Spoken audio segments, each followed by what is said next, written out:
Viral हो रही है वीडियो। ढाका में शेख मुजीबुर रहमान के घर को आग लगाकर गिरा दिया गया। हसीना वाजिद घर जलता देखकर रो पड़ी है। Bangladesh is burning again. जी बिल्कुल, ये खबर ठीक है।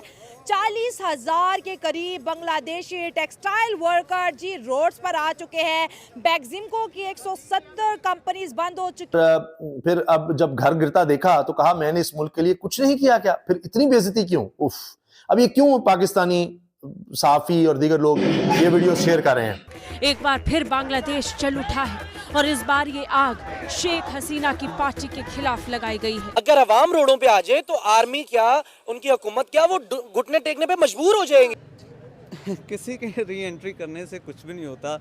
देखें इंडिया बांग्लादेश इंडिया से नफरत करने लगे। बांग्लादेश जो है वो पहले पाकिस्तान से कुछ 40-50 साल से नफरत कर रहे थे।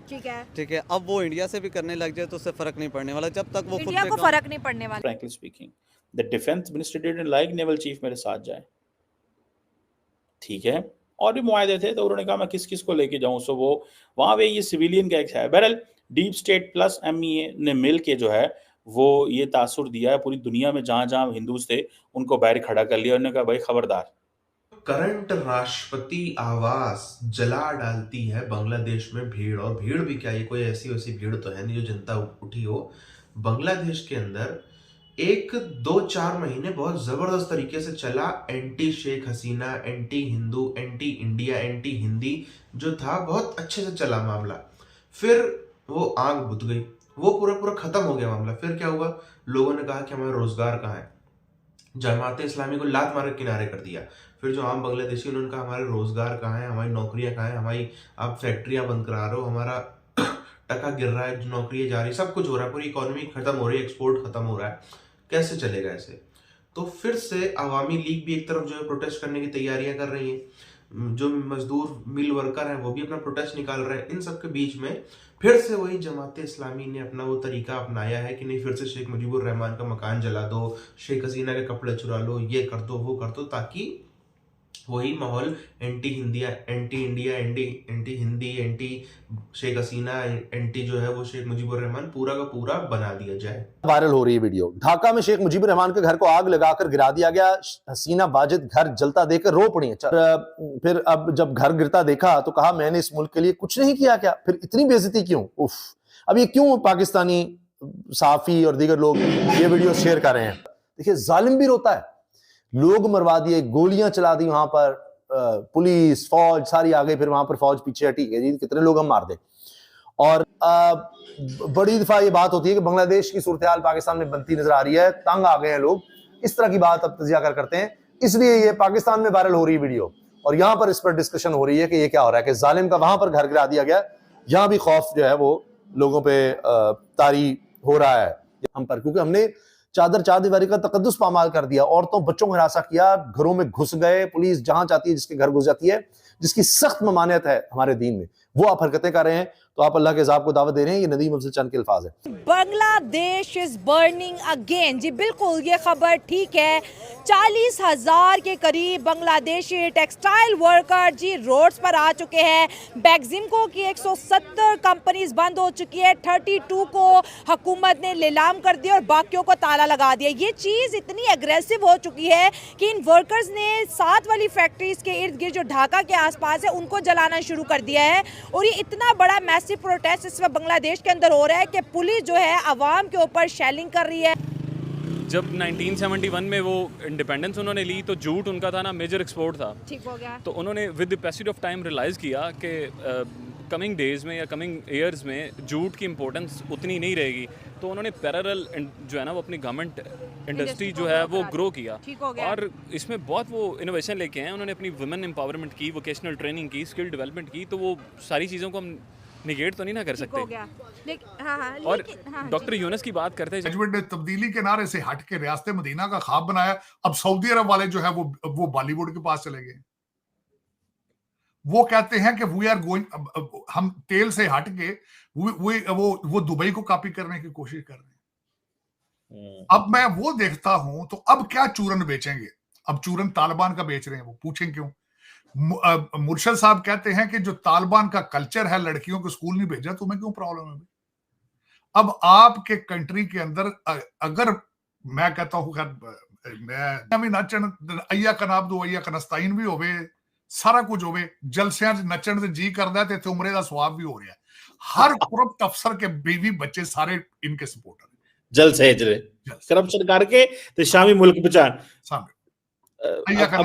अब्बा जी करप्शन कर रहे हैं बच्चे मुल्क बचा रहे हैं अब्बा जी डुअल सिटीजन ने 22,000 जेड़ा ब्यूरोक्रेट है डुअल सिटीजन है बल्कि वो ताड़ साहब ये भी करते होंगे ना कि उन्होंने क्या करना है कि उसी करप्शन के करे तो इन्होंने पहले जो है आसपास की फैक्ट्रीज में आग लगाना शुरू कर दी फिर जो है पब्लिक ट्रांसपोर्ट को आग लगाना शुरू कर दिया कभी जो है ढाका कॉलेज के जो है स्टूडेंट आग लगाना शुरू हो जाते प्रोटेस्ट करते तो कभी ढाका यूनिवर्सिटी के करते हैं अब ये फैक्ट्री वाले भी आ गए हैं तो अब ऐसा लगता है कि जो इन्वेस्टर हैं वो तो बांग्लादेश जाने से पहले 100 दफ़ा सोचेंगे कि भाई यहाँ के जो लोग हैं कभी अडानी कहते हैं मैं आपकी बिजली काट दूंगा आपने मेरा बिल नहीं दिया हुआ तो जिसका टका इतना स्ट्रॉन्ग था अब वो टका ऐसे इन्वेस्टर्स जो हैं वो नहीं अट्रैक्ट कर सकें तो ये तो ऐसा मेरा नहीं ख्याल कुछ भी है क्योंकि बंगला का जो है ना ease of doing business index में उनकी रैंकिंग है वो आज भी काफ़ी ऊपर खड़ी है हाँ। उनकी पॉलिसीज़ जो हैं स्टेट पॉलिसीज़ इस चीज़ को सपोर्ट करती हैं और वो बल्कि आने वाले जितने उनके इन्वेस्टर्स हैं ना उनको बड़ा स्टेट खुद फैसिलिटेट करती है और इसकी वजह से यही वजह है कि हम उतनी इन्वेस्टमेंट अट्रैक्ट नहीं कर पाते एनुअली जितनी बांग्लादेश जो है वो पाकिस्तान का सच्चा दोस्त है या इंडिया का बांग्लादेश तो पाकिस्तान का दोस्त हो असाइलम करा लेता था जाली कोई कुछ करा लेता था तो उन्होंने सब सवालों जवाब पूछे तो मैंने उनसे पूछा मैं क्या मौलवी साहब आपका क्या ख्याल है लोग जाली झूठ बोलकर जाली हल्फिया बयान देखकर पॉलिटिकल असाइलम या इमिग्रेशन के पेपर जमा करा देते हैं आपका इसके बारे में क्या ख्याल है अब जरा जवाब सुने उन्होंने कहा जी इस्लाम में बिल्कुल इसकी इजाजत है आप अगर किसी बड़े स्वाब के लिए छोटा गुनाह कर लें तो वो जायज है मैं कहता हूं किस तरह कि बांग्लादेशी पहले इंडिया को भाई मानते थे अब इंडिया से इतनी नफरत करते हैं और पाकिस्तान को पहले दुश्मन मानते थे अब पाकिस्तान को दोस्त मानते थे किसी के री एंट्री करने से कुछ भी नहीं होता देखें इंडिया बांग्लादेशी इंडिया से नफरत करने लगे बांग्लादेश जो है वो पहले पाकिस्तान से कुछ 40-50 साल से नफरत कर रहे थे ठीक है अब वो इंडिया से भी करने लग जाए तो उससे फर्क नहीं पड़ने वाला जब तक वो इंडिया को फर्क नहीं पड़ने वाला नहीं बांग्लादेश को ये देखे ना किसी बाहर के मुल्क को कोई फर्क नहीं पड़ता हम इंडिया को अपना दुश्मन मानते रहें और खुद अपने यहाँ इधर इस्लाहात ना करें आप ऐसे हालात देख रहे हैं कि अब यहाँ पे लोग उन चीज़ों को ब्लेम कर रहे हैं जिनके जिम्मेदार हम खुद हैं ठीक है जिनका जिम्मेदार इंडिया नहीं से अदा नहीं करना चाहते देखें आप अपने हालात ठीक ना कर सकें ऐसे हिस्ट्री में एग्जांपल्स हैं कि जब आपको लगता है कि आप अपने इस्लाहात को ठीक नहीं कर सकते आप एक ऐसा बयानिया बनाते हैं एक नया दुश्मन खड़ा कर देते हैं और सारी कौम का ध्यान उस तरफ लगा देते हैं ताकि हमारे यहाँ की जो कमज़ोरियाँ उन पर फोकस ना किया जा सके तो आपको लगता है कि बांग्लादेश सरकार अपनी कमजोरियों को छुपा रही है नहीं वो मेरे ख्याल में अभी इन चीज़ों को समझ नहीं पा रही अच्छा नई सरकार समझ नहीं पा रही कंफ्यूज्ड है और इस वजह से अवाम में एग्रेशन आ रहा है चैलेंजेस बहुत ज़्यादा हो जाएं जैसे देखें जब एहतजाज और एहतजाज भी ऐसा जिसमें थोड़ा बहुत इनकलाब हो और जिसमें एक बहुत ज़्यादा डेस्परेशन हो अब ये जब से बांग्लादेश बना हुआ है ना 1971 में तो ये तो बेरोजगारी तो उसका उधर से चल रही है अच्छा अभी यहाँ पे ये जो बेरोजगारी बना हुआ है ये कुछ भी नहीं है ये सिर्फ पाकिस्तान के लिए एक उन्होंने एक छल बनाया हुआ है एक वो बनाया हुआ है कि पाकिस्तान भी थोड़ा सा अभी हम अमन की तरफ जा रहे हैं कि पाकिस्तान थोड़ा सा और भी डिस्टर्ब हो जाए और ये पाकिस्तानी एक बार फिर वो उड़ जाए और वो ये कहते हैं कि हम तो बांग्लादेश को भी बचाएंगे और ये करेंगे अभी हम पराए जंगों में क्यों चले जाए हम अपने मुल्क बजाय दूसरे मुल्कों को हम क्यों कर दे करें तो ये एक से टोपी ड्रामा है ये कोई फिर दोस्ती नहीं है तो बांग्लादेश इंडिया के इतना खिलाफ क्यों हो गया बांग्लादेश हाँ। बांग्लादेश में सवाल भी पैदा नहीं हो सकता है कि बांग्लादेश इंडिया के खिलाफ हो जाए क्योंकि सब कुछ कारोबार खाना पीना सब कुछ वो इंडिया से है अच्छा। और ये इंडिया के खिलाफ क्यों हो सकता है ये मेरा जो ज़ाती ख्याल है जो मेरा ज़ाती सोच है ये भी इंडिया का एक टोपी ड्रामा उन्होंने बनाया हुआ अच्छा है। इंडिया बांग्लादेश को कह रहा है कि ये सब करो हो सकता है इंडिया तो कह रहा है मैं खुद बड़ा परेशान हूँ तो ये किस तरह वो बात मानता है बांग्लादेश से जैसी तस्वीरें आ रही हैं जहां पर शेख मुजीबुर रहमान का आवास जो कि ऐसा नहीं कि शेख मुजीबुर कोई ऐतिहासिक प्रॉपर्टी थी कोई म्यूजियम था कुछ नहीं भैया वही आगे जाकर के उसको ही राष्ट्रपति भी उसमें रहता है जो राष्ट्रपति आवास कई सारे होते हैं उसमें से एक वो भी आता है तो राष्ट्रपति आवास को भी कायदे से यहाँ पर फूंक डाला है बांग्लादेश की भीड़ ने और क्यों फूंक डाला है इसका कारण मतलब अब देखो एक हिंदुस्तानी को भी समझना चाहिए कि हम लोग कहते हैं कि हमने बिजली दी पानी दी ये दिया वो दिया और ये हमको आंखें दिखा रहा है अरे हमने तो सिर्फ बिजली पानी ये वो दिया अगर आप कायदे से देखो तो एक वो व्यक्ति जिसने इनको सर उठा के जीने का अधिकार दिया, शेख मुजीबुर रहमान, वरना अभी सभी पंजाबियों के तलवे चाट रहे होते, जो अभी होने वाले, अभी 5 साल और देखिए आप, ये पाकिस्तान के संग में वैसे ही रिश्ते इनको नजर आएंगे। ये कौम दर दर भटक रही होती, भूखी मर रही होती शेख हसीना की वजह से। बांग्लादेश को इकोनॉमिकल अपलिफ्टमेंट मिला शेख हसीना की वजह से, इनकी इकोनॉमी जो है वो मजबूत हुई, पीस कायम हुआ इनके देश में, एक एंटरप्रेन्योरशिप का माहौल बना।